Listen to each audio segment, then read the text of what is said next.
Bismillahirrahmanirrahim.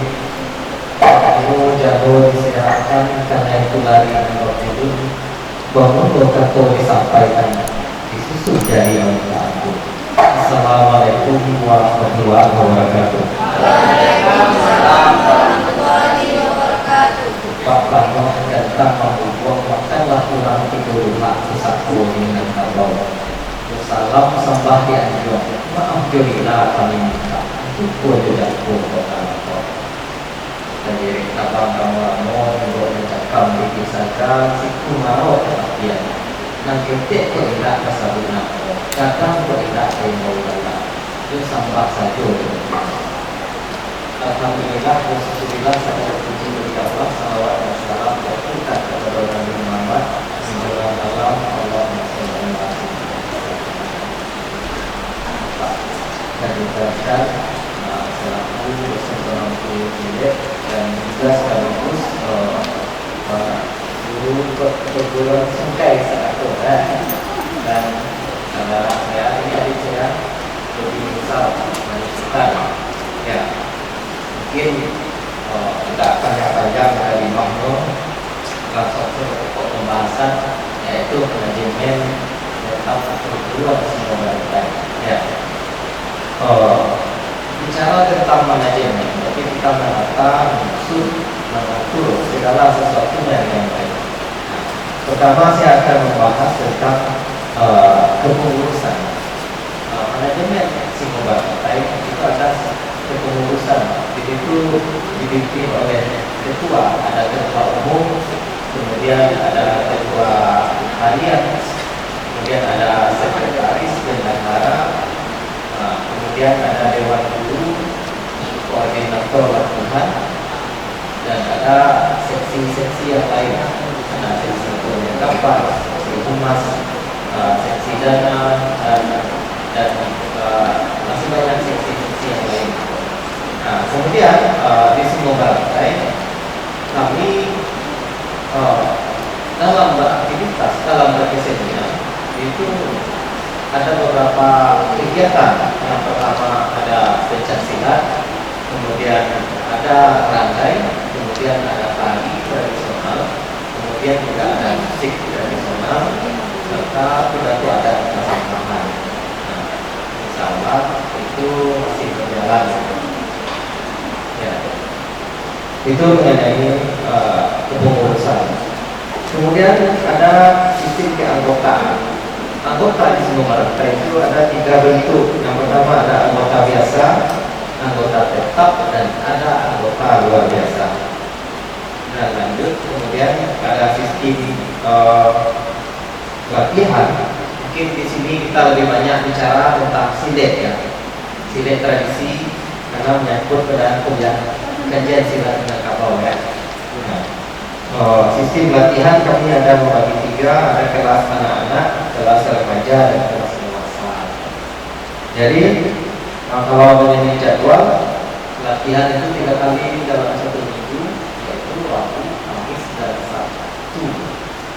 Nah itu dilaksanakan sesudah sholat isya jam 8 sampai jam 11. Ada juga yang sampai jam 12. Itu tergantung pada anak sesian yang berminat. Kalau bagi anak sekolah biasanya sampai jam 11 itu sudah disuruh pulang. Kemudian mengenai latihan silet ya. Karena di semua berantai masih dalam cakupan perguruan seni tradisi, maka syarat-syarat yang diajukan bagi seorang anak sasian yang akan belajar silet, maka syaratnya juga dalam bentuk tradisi. Contohnya seperti membawa seekor ayam jantan, ada bare, pisau, kemudian ada sirih lampu, kemudian putih, kemudian kain kapan, dan kain hitam. Gitu.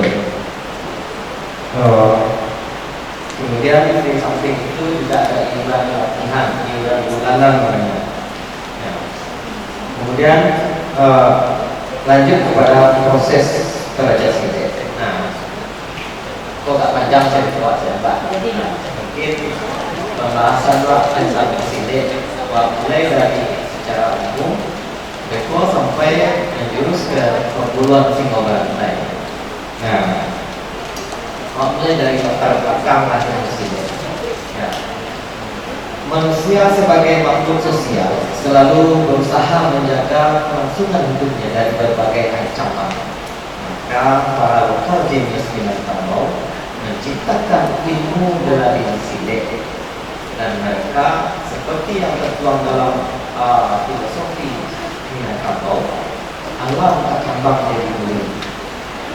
Jadi mereka berburu kepada alam, melihat gerakan-gerakan hewan yang tampil seperti harimau, kucing, buaya, ayam, dan segala macamnya. Dan mereka menirukan gerakan-gerakan tersebut dalam hewan yang tampil berkelahi. Bukan berarti manusia belajar ke harimau, enggak. Manusia belajar ke ayam, enggak. Cuma dari hasil pengamatan alam berkembang dari dulu. Dari situlah manusia membentuk menciptakan ilmu bela diri sini. Nah, sehingga banyak terciptanya aliran-aliran. Nah, aliran, ada yang tahu aliran? Ada yang tahu? Nah, ada yang berani tunjuk tangan? Siapa yang tahu aliran sini? Aliran itu apa? Ada yang tahu? Nah, aliran adalah corak atau gaya permainan. Nah, aliran itu diambil dari, ada yang diambil nama sifat, ada yang diambil dari gerakan binatang apa aliran silat itu diadopsi. Kemudian siapa pencipta silat tersebut yang sampai dan di mana aliran sebuah aliran silat itu berkembang. Nah, contoh yang berasal dari nama sifat, contohnya salak. Salak itu sifat, ya. Kemudian yang diambil dari nama gerakan binatang apa silat itu diadopsi. Salak, ya. Contoh alirannya silat harimau atau buaya lorok. Berarti gerakan silat diadopsi dari gerakan harimau atau gerakan buaya. Nah, itu.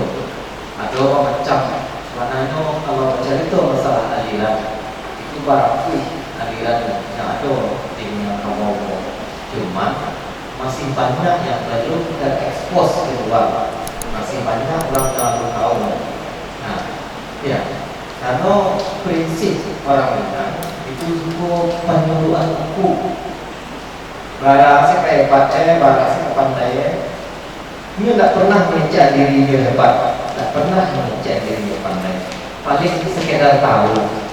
Naik pencari tanya seketik. Walaupun dia pandai, tapi dia tak pernah mengejar diri dia hebat. Sangat berbeda dengan orang-orang yang di luar Minangkabau. Itu mengenai aliran. Nah, jadi banyak aliran. Nah, kemudian ada yang dari nama orang pencipta, contoh silat Kumanggo. Itu nama aliran diambil dari penciptanya, yaitu Syekh Kumanggo. Ya. Kemudian ada silat Pakihabun. Pakihabun itu yang membuat aliran silat itu, yang menciptakan silat itu sendiri. Kemudian ada nama aliran di mana silat itu berkembang. Contohnya ada silat bau, ada silat panian, silat tintau, silat liput jantan, dan segala macamnya. Itu mengenai alirannya. Mengenai manajemen singo berantai, terutama daripada silat, ya, silat singo berantai itu masih menggunakan manajemen tradisi, ya. Manajemen tradisi seperti yang saya katakan tadi, ada sistem perekrut anggota, mungkin dari siapa yang berminat atau dari saudara-saudara, anak saudara, siapa yang berminat, anak, atau siapapun yang mau berminat belajar silat. Nah, itu insyaallah kami akan menerima. Itu mengenai anggota. Nah, seperti yang saya katakan tadi, kadang dari sistem anggota. Anggota ini kan ada kelas anak-anak, gitu kan, ada kelas remaja, kemudian ada kelas dewasa. Dan itu kita tidak mungkin menyamakan proses latihan mereka, atau mungkin kurang disamakan sama mereka dengan anak, ya kan? Nah, mereka tentu akan malu atau agak seakan-akan lah soalnya. Jadi ada pemilahan gitu. Sudah itu syarat latihan. Syarat latihan masih menggunakan syarat tradisi, kemudian kostum tradisi, ada baju hitam, selawat hitam, ada kain samping, ada jurai, ada deta, pengambil batu. Nah itu. Kemudian ada bulan-bulanan, kemudian proses belajar. Nah, seperti yang saya sebutkan tadi, nah, itu ada tahapan-tahapan yang dilalui. Yang pertama kita akan tentang apa yang Pancasila.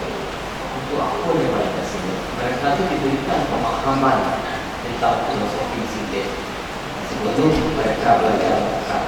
Sile itu tujuannya untuk mengucapkan, tapi untuk membela diri, membentengi diri, serta mempertahankan diri.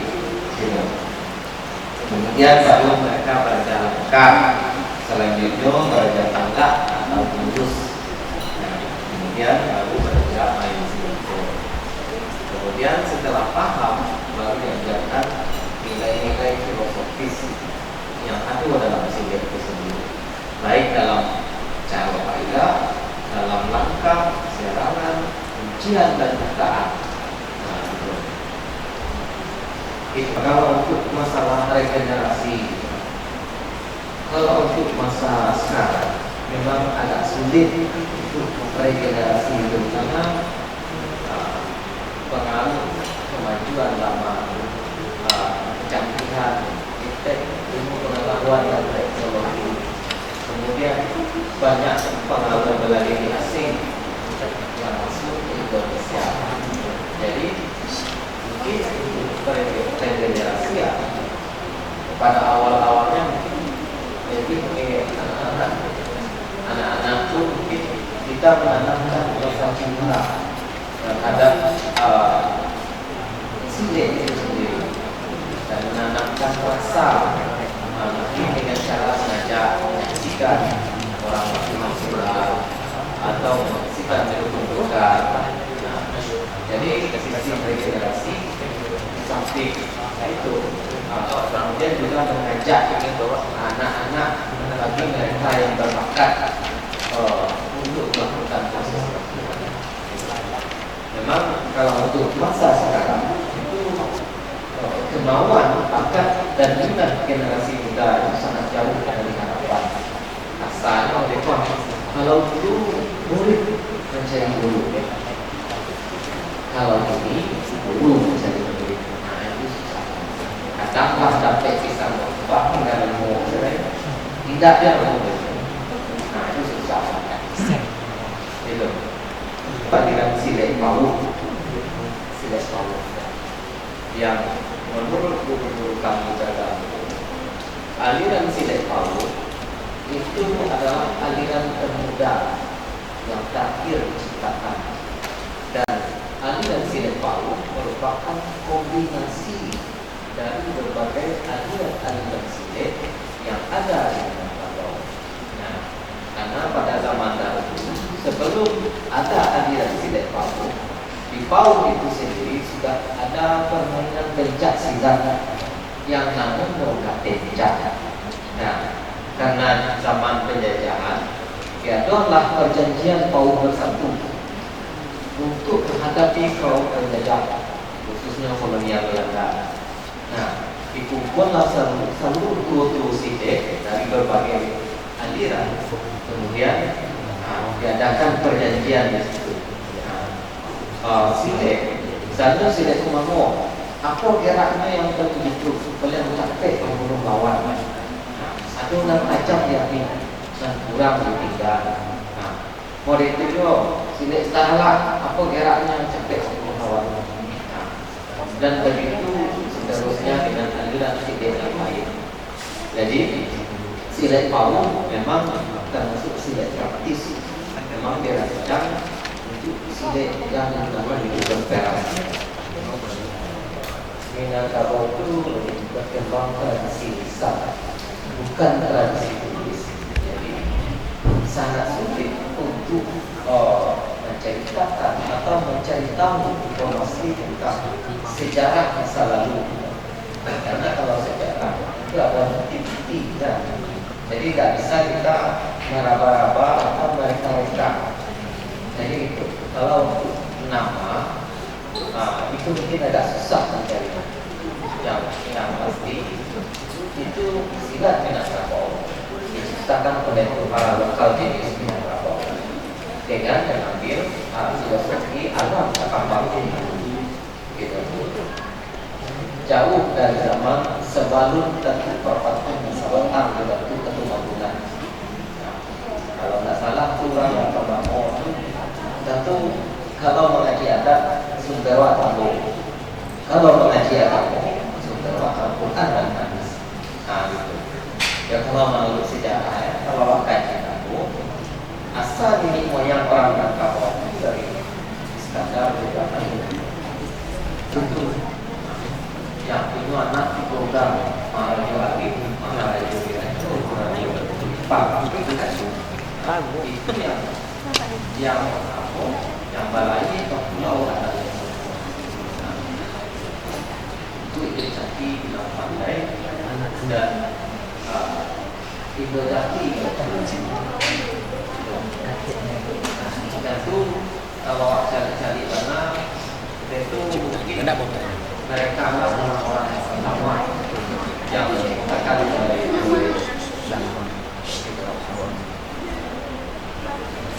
ya,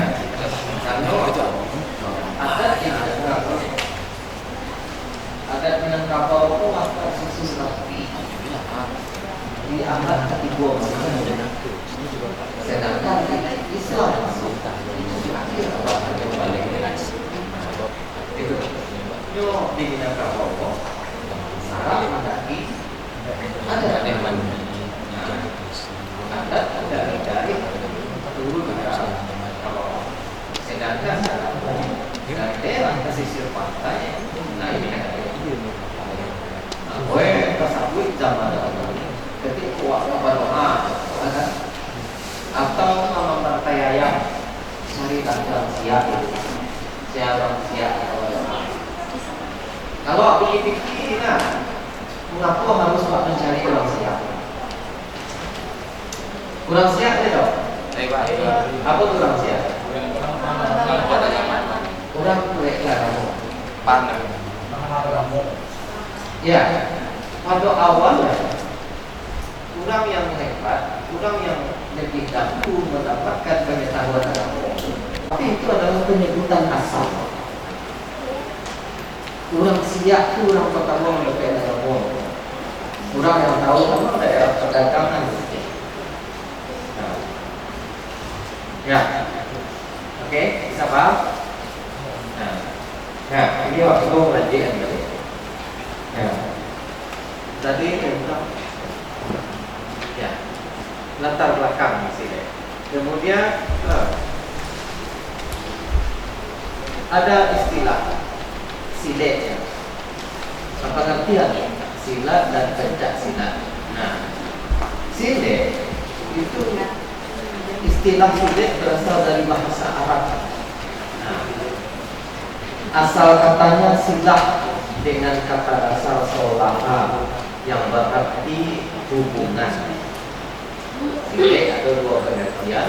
Yang pertama silet berarti hubungan, dan kedua silet berarti hubungan. Ada macam-macam hubungan. Nah, ada hubungan baik, ada hubungan buruk, ada hubungan lahir, ada hubungan batin, kemudian eksternal dan internal. Nah, kemudian mengapa silet bisa berarti buruk? Baraja silet berarti baraja menghabisi lawan, mematahkan serangan lawan, melumpuhkan lawan, menggunakan anggota tubuh atau senjata. Ketika masih dek itu bisa berarti dulu, ketika masih dek bisa berarti hubungan.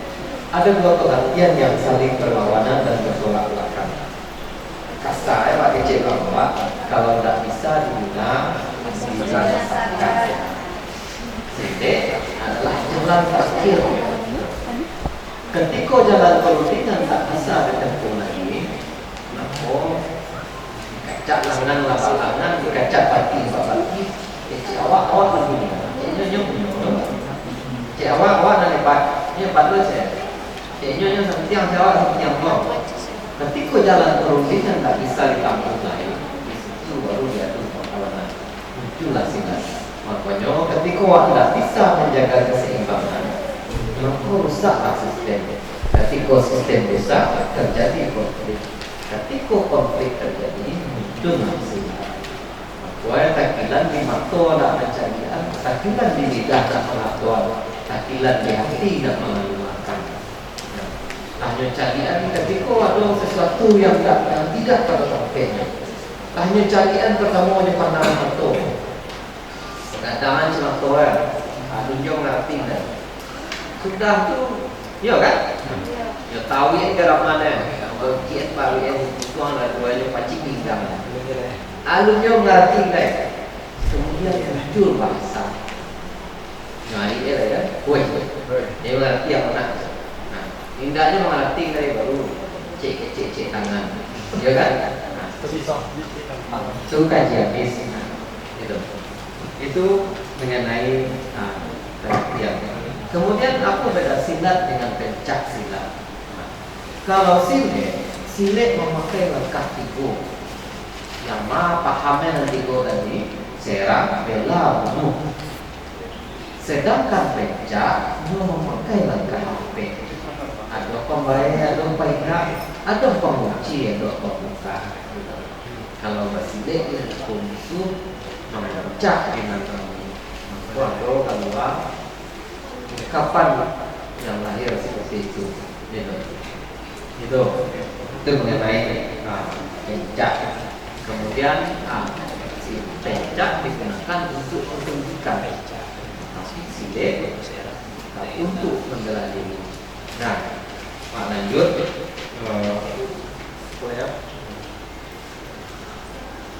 Kemudian tujuan belajar silat. Nah, tujuan belajar silat itu tidak lain dan tidak bukan untuk menjadi seorang pandeka. Yang mana yang dikatakan pandeka itu adalah pandai reka. Tahu diunak kamanya kui, tahu diratiang kamanya cucu, tahu didahan kamanya pok, tahu dibantu kemana pun, tahu dibayang sampai, tahu di area tahu dia rasul. Kemudian tujuan belajar silat itu supaya capek kaki ringan tangan. Sampai menjadi pendekar, capek kaki ringan tangan. Tapi capek kaki tidak pandang uang, ringan tangan tidak capek. Gitu. Nah, kemudian lanjut masuk ke manajemen gerakan silat. Nah, gerakan silat Minangkabau pada umumnya itu diatur oleh filosofi yang hadir dalam silat itu sendiri. Nah, dari tagak sih contohnya. Tagak sih lah ada filosofi yang mengatur. Mahir yang agak membungkuk. Bantu kayak cendol karabah, langkah kayak cendol serap. Tagak sih baru belajar dulu filosofi. Kemudian tagak tahun kata jangkau, gerak dari pandang ke pukul, lalui satu ilmu dan bu. Nah, kemudian dalam langkah pun ada filosofi yang bagus. Melangkah tidak selebok kaki, mahayu tidak sepanjang tangan. Kemudian dalam serangan, capek lain capek pulang, bagi muka berlalu. Itu. Kemudian dalam cara mengunci lawan, kemudian teknik membuka kuncian, ada filosofi. Mangabek dewi diai, malapek kabek dewi diangin. Ketika sadar tak kunci, usah dibuka pinangku. Ambil amok rintang yo cepat, garak-garik bangga kabek, isinan kabek dilapehan. Oh tak namu kunci dibuka dari sini jauh tangan. Dinamkan yang letak esasi dinarak tak letak esasi. Gitu. Oke? Bisa paham? Nah. Kemudian dalam penggunaan senjata, tanpa galahkan apa, sorong singkat kalaban, tidak capek tidak lain. Di sini senjata. Jadi seluruh gerakan silet itu tidak perlu dan ditata oleh teman. Kemudian menjauh makanan kaki, nandake makanan tangan, baik isi makanan sabut, tasudui makanan siku, tapawi makanan letak, tapuruang makanan kunci, bagabik makanan tinggi. Jadi ada aturan-aturan. Silet merupakan sesuatu yang beradat, diminta atau diberi. Kalau nak diminta, itu boleh kayak gitu. Gitu. Oke? Ini lanjut. Nah, kemudian ada langkah dalam silet. Nah, langkah dalam silet istilah lainnya kalau orang melangkah pada merancang sama. Tahu nak merancang sama? Merancang sama itu kalau melangkah itu merasa sesuatu. Padahal macam di lawan merancang sama. Ya Allah masuk sun, mau beli berat tidak? Tak bisa dia rasa sesuatu. Kemudian ada banyak langkah dalam silet. Dimulai juga ada mulut. Mungkin rancak dipraktikkan langsung nak. Iya Pak. Ya dan aku nak. Nah.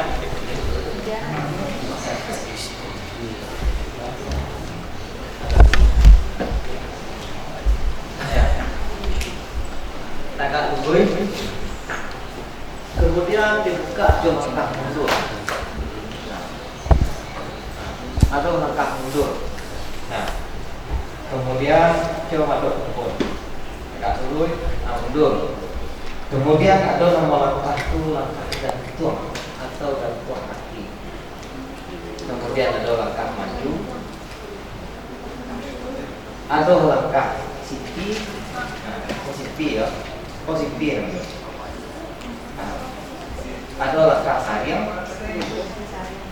Nah, sariam. Beda simpi dan sariam ni tahu. Kedua sama memakai kedua silam. Tapi kalau simpi tangannya ke belakang. Nah, kalau sariam tangannya ke punggung. Nah, coba ada menyamping. Sariam. Kalau mereka namanya itu sariam. Kalau ke belakang tangan, namanya simpi. Oke, saya paham ya. Kemudian ada namanya langkah ampang. Nah, langkah ampang, langkahnya mandek. Ampang ke samping.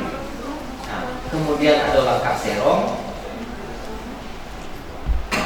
Ada serong kiri, serong kanan ya. Serong kanan. Nah, tadi serong kiri. Nah, kemudian ada langkah sabalik. Langkah sabalik, langkah berputar, berkumpul. Nah, 360 derajat. Kalau wak simpian, bisa kan? Wak simpian itu, wak simpi itu, ikut dicaput bagi timbul itu.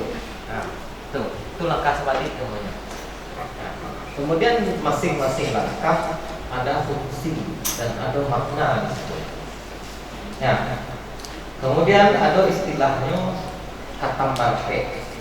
Katambarpe itu langkah beriringan dalam jarak dekat dan saling mengunci gerakan satu sama lain. Nah, Contohnya begini. Kita ada gantung, kau gantung kan? Kok sepi? Kok kata berapa nama? Maju ke kanan. Apa? Kau, ini apa? Kau kata berapa? Ketika kau maju, kau maju jo. Kata berapa? Langkah beriringan dalam jarak dekat. Kemudian ada namanya watulaan suruh. Watulaan suruh, misal ketika awak main TV, yang minta ada senang minta. Cabut sekolah. Sikit. Situ. Sekolah minta lah, cabut. Yang tak lo balik. Jadi itu tulaan suruh. Kemudian masih banyak istilah yang lain yang hadir dalam langkah. Langkah sih dimulai dari tagak dulu. Tagak dulu adalah simbol tagak adik. Bacalah dulu pakato bana. Silat harus berdiri di atas kebenaran. Itu dia. Makanya dalam filosofi musuh tidak dicari kok batamu tolong laan. Tapi samantang pun baik. Ada kalimat bersayap di belakangnya. Kok tasasa kijang karimbo, matahari kata banam, tampe badan tuang kok katutui, tampe bapijak kok kata ban, indak dape maindak lain, disinan sile problem. Kemudian diperkuat dengan argumen lain, aso hidang, duo tabilang, tando awak laki-laki, basilang tombak ketika parang sabalun naja bapantang mati. Baribu sabab nan datang nan mati ko hanya sekali. Usah takut dihayun galombang, uyung balai sampai ke tapi. Dia dilamun ombak gadang. Usah tagamang digalanggang, walau tasirah tanah tapi. Dia namo balik pinang. Tibo di sini layu, tibo di pinang-pinang listrik. Nan bana ditagakkan dua. Intinya adalah kebenaran.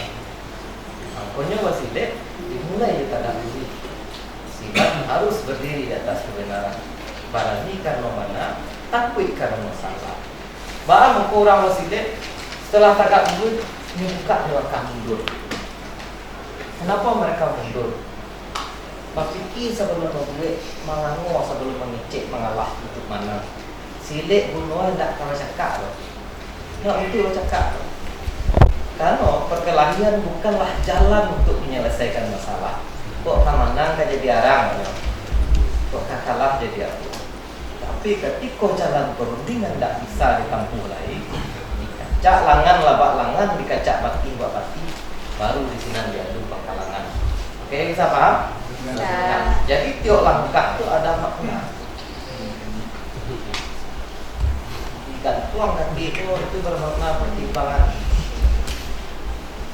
Hanya masa dikeluarkan. Tapi kalau di majuan, bolehlah dapat dimulangkan, picaklah dapat di layangan. Tapi kalau di simpian, tembak bak alamat pandang bertujuan. Jadi silat itu, gerak dalam silat itu adalah bahasa tubuh. Bahasa tubuh. Jadi sebenarnya kalau silat dilihat dari tampilan luar, silat pun nak lebih dari bela diri. Karena orang pun silat, bela diri tak lebih dari itu. Cuman kalau dikaji lebih dalam, banyak cabang ilmu lain yang hadir dalam mempelajari silat. Yang pertama belajar silat, awak pasti belajar agama, mengaji Tuhan melalui diri sendiri. Ilmu agama itu yang pertama. Dan kedua, awak belajar silat pasti ada pendidikan karakter, adab. Orang basile ketika bertemu pasti bersalaman.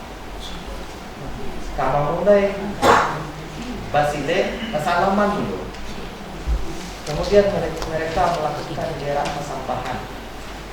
Ada adabnya. Sudah bersalaman, tidak boleh membelakangi lawan. Tidak boleh membelakangi lawan. Nah, kemudian ada jarak persampahan. Menghormati seluruh khalayak yang hadir, baik yang nampak atau yang tak nampak. Dan itu antara antara yang dua di ini juga sama. Ada enggak? Iya kan? Kalau jadi dari mana tradisi? bersalaman, alam kambang jadi bulu. Salaman itu tradisi sambut, cikgu perhatian sambut. Ketika bertamu di saudara salam, setiap bertamu pasti salam. Kalau jadi itu sistem antri, kalah orang isi. Sekarang tadi tinggal beli, tidak pernah beli kawan itu, apalagi menyekungnya. Nah, jadi itu. Jadi perlu diperhatikan. Nah, lompek di langkok harimau namanya. Kemudian ada anggang. Kalau langkah ayam nantinya. Kue langkah silek, kasambui langkah kerene ayam. Karena langkah itu memang langkah ayam. Jika ada ayam tu, ayam jantan sama ayam jantan, keadaan sekocek kan. Sebelum memang cakap pasti memang buka langkah. Langkah itu yang maju kemarin yang memang ada dia. Sudah tu kadang yang tu makin. Itu perhatian. Buka langkah lah yang di alam terbang jadi langkah silek berasal dari langkah ayam. Kalau silek identik dengan ayam. Orang belajar silek pasti bentai ayam. Kalau zaman dahulu, orang mendarah rumah bentai ayam kan? Atau orang kooperasi orang berbeda bandah ayam. Bah nak bandah kambing, bah nak bandah baru. Kenapa harus ayam? Kan itu jadi pertanyaan.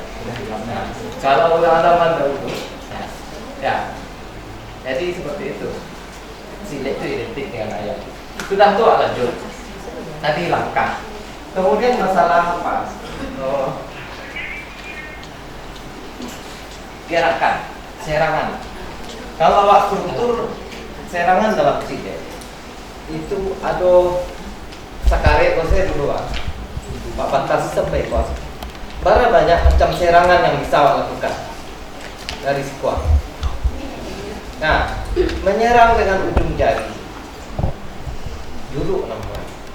Turun kemari, siduk namanya. Turun kemari, tinju atau alu-alu. Turun kemari, daga namanya.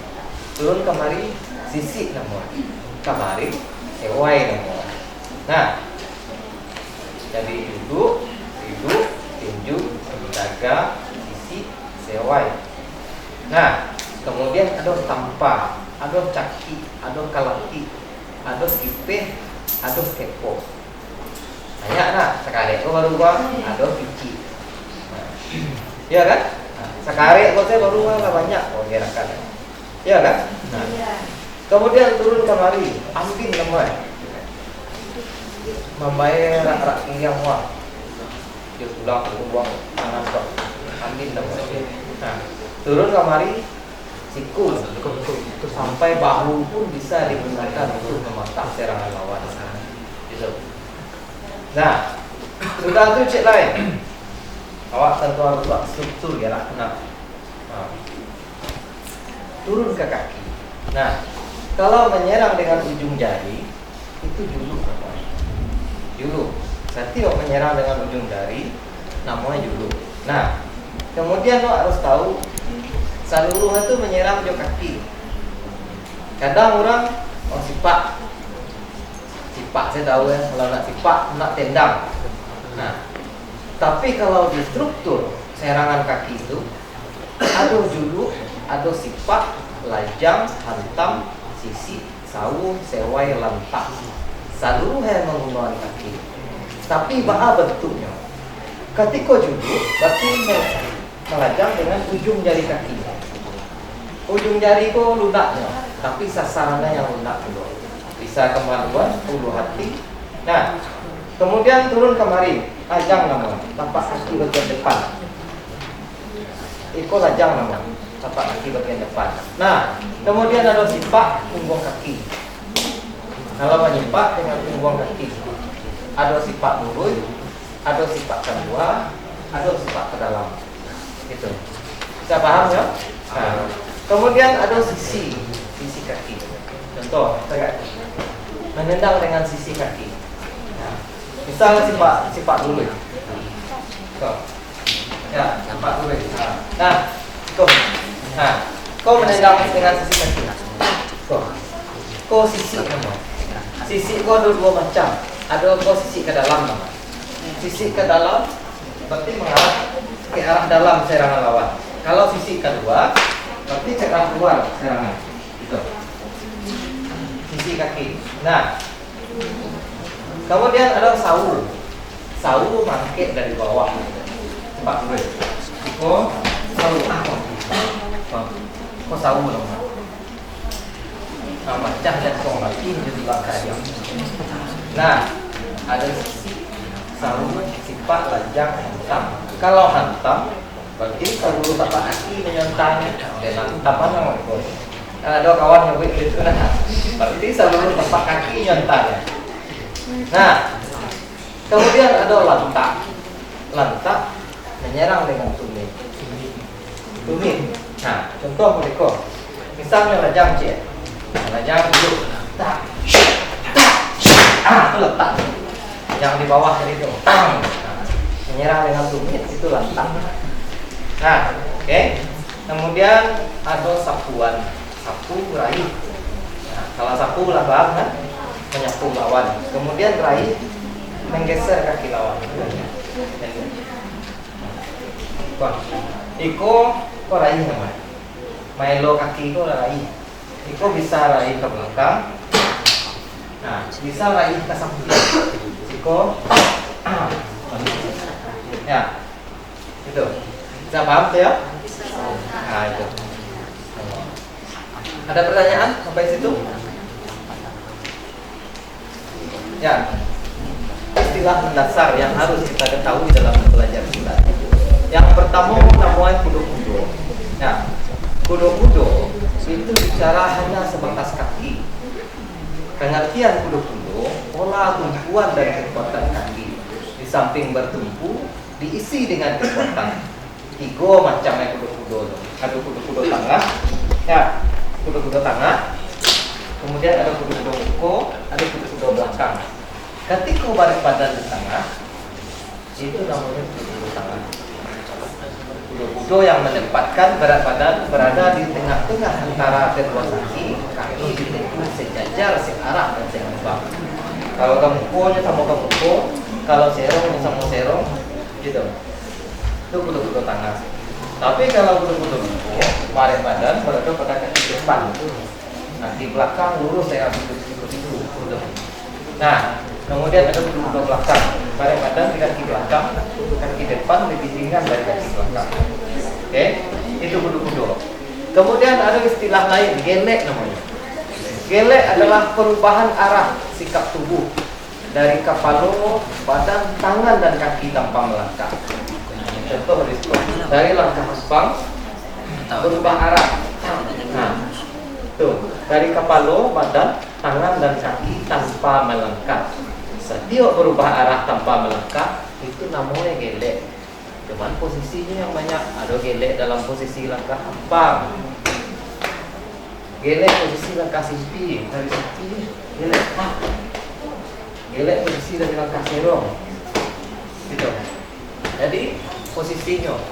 Nah, kemudian ada istilah lain gelek, ada balabe. Balabe adalah gerak tangan. Gerak tangan yang melindungi badan, itu balabe. Ada 3 fungsi balabe. Yang pertama sebagai benteng pertahanan, dan kedua untuk keseimbangan, dan ketiga untuk keindahan gerak. Nah, sudah gelek, balabe, kemudian ada sandiang. Sandiang adalah sudut-sudut yang tajam pada tubuh dalam melakukan gerakan silat. Contoh kalau nyawa dekwa, kau ada sandiang dulu. Tapi kalau di luar, kau nampak sandiang. Kau nampak sandiang dari atas sampai ke bawah. Itu sandiang, sudut-sudut yang tajam pada tubuh dalam melakukan gerakan silat. Kemudian ada namanya gajah bau. Gajah bau adalah gerak yang menghasilkan bunyi. Dari mana gerak bunyi itu dihasilkan? Ada dari tepuk tangan, ada tepuk lengan, tepuk paha, bahkan hentakan kaki. Setiap silat tradisi pasti punya gajah bau, tapi mungkin dengan istilah yang lain. Nah, oke. Kemudian ada pitumbu. Pitumbu Kalau orang nyebut tunggu atau kudu-kudu mah dengan simpelnya mereka menyebut kudu-kudu. Tapi kudu-kudu adalah bahagian dari tunggu. Kalau disimpulkan, tunggu itu adalah cerminan lahir batin, kekuatan gerak secara keseluruhan yang di dalamnya ada keseimbangan antara rasa, kekuatan dan kelembutan yang dibarengi dengan kecerdasan, kelincihan, kebijaksanaan dan fleksibilitas yang tinggi dalam setiap gerak yang dilakukan. Masih ada waktu apa? Ya.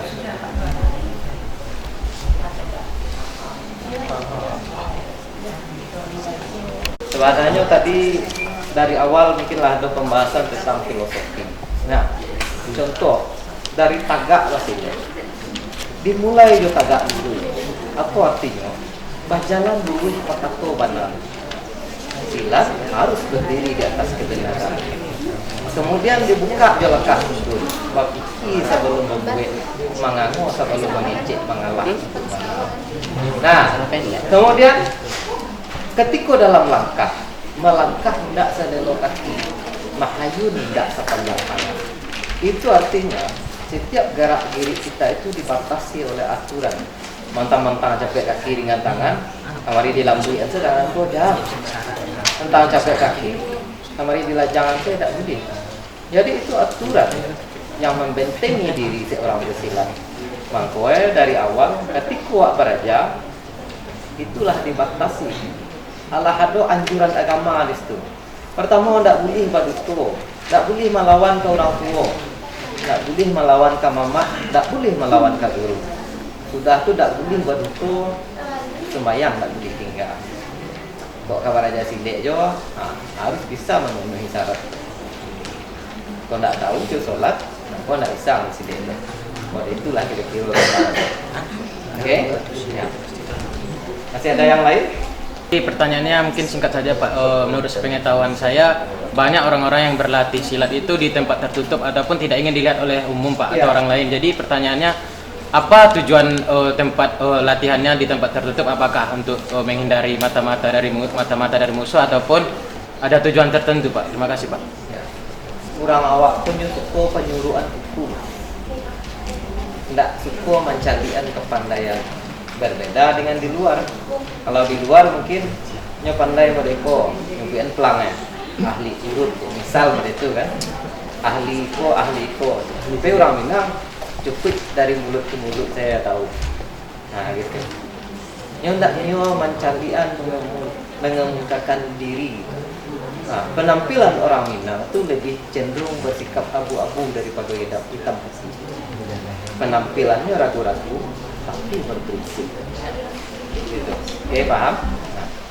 Kemudian kenapa orang Basile menggunakan pakaian serba hitam? Tahu nggak?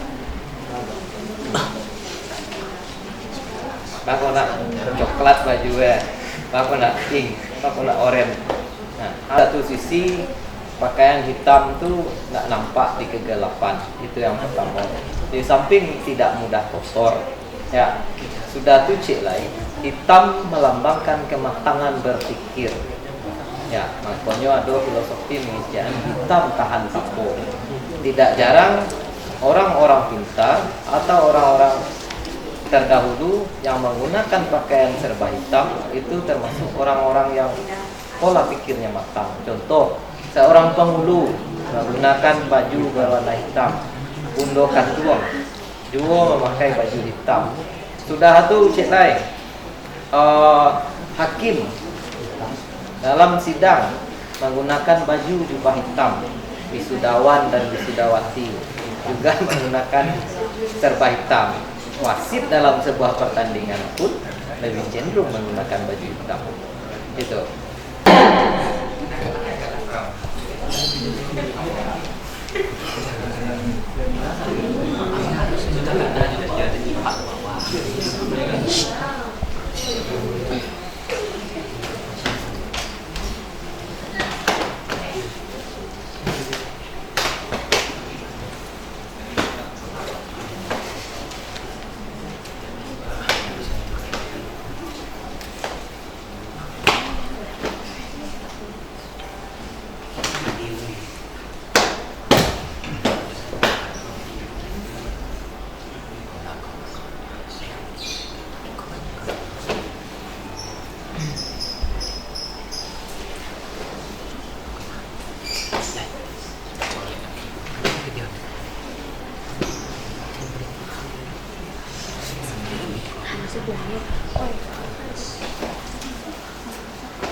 Pak, ingin bertanya mengenai syarat-syarat tadi Pak. Tadi kan ada mengikuti syarat kain hitam, bareh dan lain sebagainya. Itu apakah apa fungsi-fungsi atau maksud dan tujuan dari syarat tersebut gitu Pak? Itu memiliki nilai-nilai filosofis yang ada di dalam syarat dan ketentuan belajar tadi. Contoh, seekor ayam jantan. Ya. Ayam ketika orang belajar sidik dibantaian ayamnya. Nah, tujuan dari membantai ayam itu tak lain dilakukan. Yang pertama untuk syukuran. Istilahnya sama dengan berkorban menuntut ilmu harus rela berkorban. Dalam belajar sidik ayam yang didapat itu adalah ayam kesayangan awak. Yang paling awak tuju itu yang dikorbankan. Di samping itu tujuan dua untuk mendarahi sasaran agar tidak terjadi kecelakaan yang fatal. Dan ketika mendarahi ayam tadi, ketika proses pembantaian ayam itu terjadinya ikatan sumpah antara murid dan guru. Jadi kalau ada yang maduan bagi Islam, istilahnya rumah sudah hutang dibunuh. Nah, diajaran yang pandai-pandai, ikut kepandaian itu buat juga. Ya, atau melanggar pantangan, maka katih tidak membujuk ke bawahnya lebih di tengah-tengah di rumah. Itu misalkan mati tak mau bakar kok untuk dibantu. Itu mengenai ayam. Sudah tujuh tadi mengenai bareh. Bareh itu diibaratkan rasa keikhlasan hati murid kepada guru. Istilahnya belajar itu johati suci, johati dan bersih. Kemudian pakai juri melambangkan bekal untuk guru agar tidak merepotkan guru dalam proses latihan. Istilahnya di kafe ini hati-hati berkeadaan itu tentang baik. Kemudian ada pisau sadajiang banget. Ilmu itu diibaratkan sebuah pisau, makin diasah makin tajam. Itu seperti diharapkan seperti itu dulu antara ilmu yang mau pelajari tadi. Kemudian ada siri lampok sakabek sama arek sabuhu sama masih sanie kanan jodoh tak cinta kanan baik. Itu makna filosofisnya. Jadi di sini itu dua bisa mencari karakter atau watak secara murid. Begitu juga dengan ayam tadi. Ketika ayam sudah melihat, itu guru akan tahu karakter murid. Jadi ibaratnya kalau ko yang mau mereka ko karakter muridnya pamanggo ko. Iko pelawan kebulu. Nah di situ nampak tuh. Nah, karakter murid dari prosesi bantai ayam tadi. Dan di situ pula guru bagaimana cara guru mengajar anak murid yang seperti ini dan seperti itu. Nah, ada anak murid itu bisa jual selesai. Takare sete nyomanggo. Ada yang itu, ada yang harus tukare baca. Nah, dari ikon proses bantai ayam itu akan nampak. Kemudian kain putih. Kain putih adalah simbol penyerahan murid, penyerahan apa? Awak belajar itu sungguh-sungguh tuntutlah ilmu dari buayan sampai ke liang lahat. Kamu mati saja dalam belajar kok.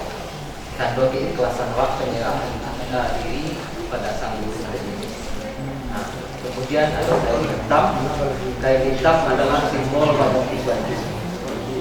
Murid bagi pakaian lahir dan sementara guru memberi pakaian batin. Oke, ada pertanyaan? Ya. 3 tali nggak diikutin 3 rasul dan tak hilang. Kaji nggak mendalam. Ayolah, betul. Dalam dado ada hati. Dalam hati buah hati.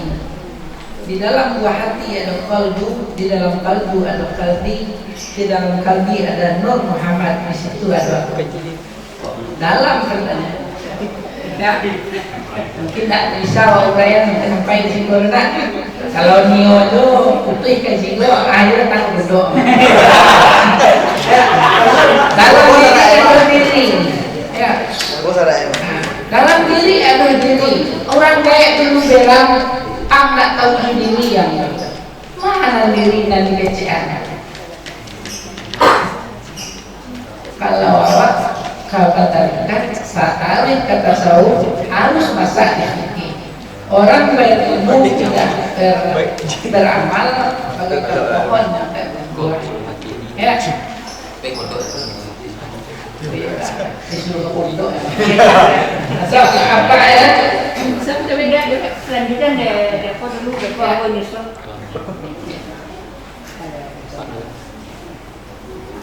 Ya, selanjutnya. Jadi kita harus pahami itu dulu. Jangan tigo tadi enggak kebutuhin tigo rasul dan hilang. Rasul dibawa naik, paresul dibawa turun. Bahkan rasul dibawa naik, bahkan paresul dibawa turun. Dipikir masa-masa di rasul-rasul dalam hati. Aduh manusia, apa beda manusia dan binatang? Manusia punya otak coba pikir, awak punya otak loh. Tapi manusia punya hati untuk pertimbangan, binatang tak punya untuk pembedaan. Buat cari kambing, dia punya otak untuk cari makan.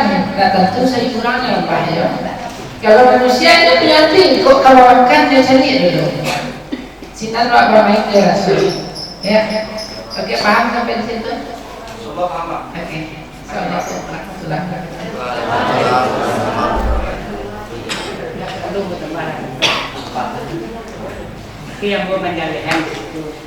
Bagi yang bertanya, ada tali nasi jual tadi. Hubungan manusia dengan Tuhan, hubungan manusia dengan manusia, hubungan manusia dengan alam. Itu adalah disebut dengan Sang Hyang atau disebut dengan Trihita Karana. Orang Minang ada seperti itu. Kalau pemahaman masuk ke situ, mampu di dalam Minang itu aduh tali nanti dua setulinan nama nak tali nanti dua setulinan disampaikan ya itu. Tapi sungguh pun nampak itu hubungan di dalam Islam kalau lain adat yang berpakai limbago yang dituang aklun minallah dan aklun minallah dah aduh yang lain dari itu kecuali parwongan pahyangan dan alam. Itu Buddha yang memahami seperti itu. Kita harus memisahkan persoalan seperti itu. Jika itu dibawa ke dalam tasawuf,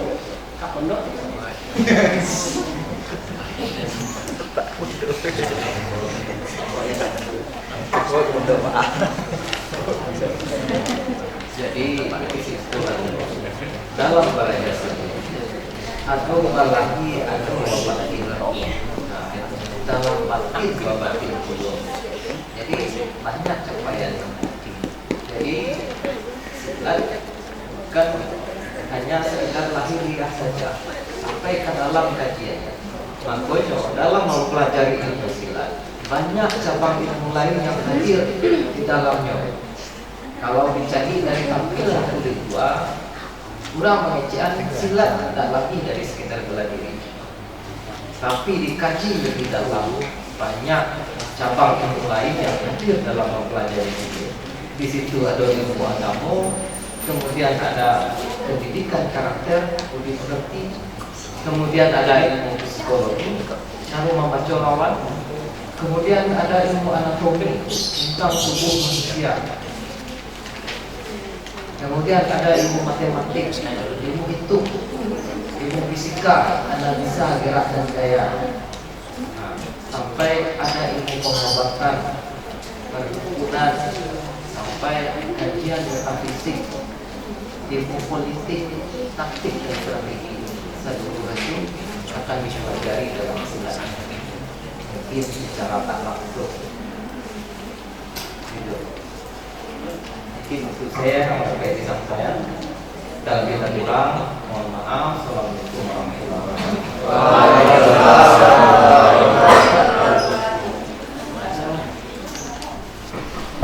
Anak-anak sekalian, kita sudah sampai pada penghujung dari acara ini.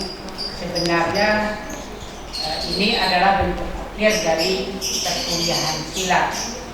Kebetulan kita dapat bantuan dari Balai Sejarah, kita laksanakan apa adanya nanti, dan seperti ini kita sudah bisa mendatangkan. Kami dari angkatan 19 sudah melaksanakan kuliah silet. Nanti mungkin silet dilanjutkan dengan randai, dan ini harus lulus silet. Itu angkatan 20 nanti. Mengapa saya mengundang? Karena ini penting untuk tes selanjutnya. Nah, mungkin kalau tidak ada bantuan, tentu ini akan dibuat di sasaran di mana kita pergi nanti.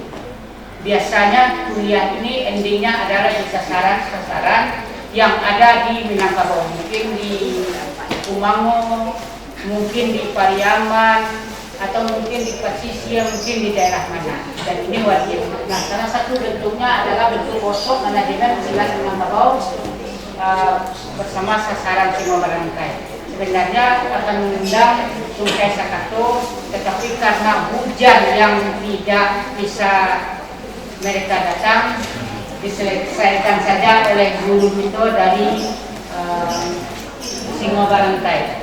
Saya sebagai dosen pengampu mata kuliah ini, bukan saya sebenarnya, tetapi beliau yang mengajar silet ini sebenarnya. Karena beliau tidak bisa datang karena pandemi, ini diserahkan ke saya. Mungkin rekan-rekan angkatan 19 sudah melihat kondisi saya yang ngos-ngosan. Sudah banyak umur yang terpakai, sehingga saya tidak sekuat guru-guru kita dari Singo Barangkai. Dan akhir kata bagi saya, kita ucapkan terima kasih, aplaus untuk guru kita.